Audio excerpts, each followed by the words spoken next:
Lalaking ikakasalsala ngayong araw, patay sa pamamaril sa Lawag City. Naka-alerto Glam Caligdan Dizon. Tama ng bala ng baril sa ulo at likod ng tumapos sa buhay ng 59 anyos na si Andres Dakiwag. Pinagbabaril siya sa harap ng isang convenience store sa Lawag City pasado alas 12 kaninang madaling araw. Sa investigasyon, nagdaos ng bachelor party ang biktima kagabi bilang paghahanda sa kanyang kasal ngayong araw. At habang nasa harap ng convenience store kasama ang kanyang live-in partner, lumapit umano ang isang lalaki at saka siya pinagbabaril. Naitakbo pa sa ospital ang biktima pero idineklarang dead on arrival. 2 basyo ng caliber 45 ang narecover ng SOCO sa crime scene.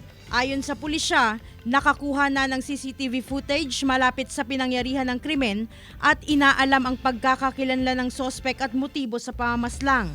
Hindi muna nagpaunlak ng panayam ang pulisya habang nagpapatuloy ang investigasyon sa insidente. Nagkairingan ang 2 motorcycle riders na parehong may angkas sa isang gasolinahan sa barangay Cali Dingras, Ilocos Norte.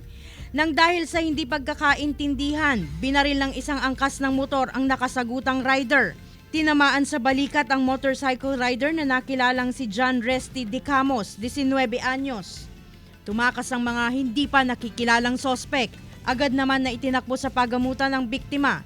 Na-recover sa pinangyarihan ng krimen ang basyo ng bala ng kalibre 45 baril, 4 na bala at 3 tingga. Glam Caligdan Dizon, 1 North Central Luzon.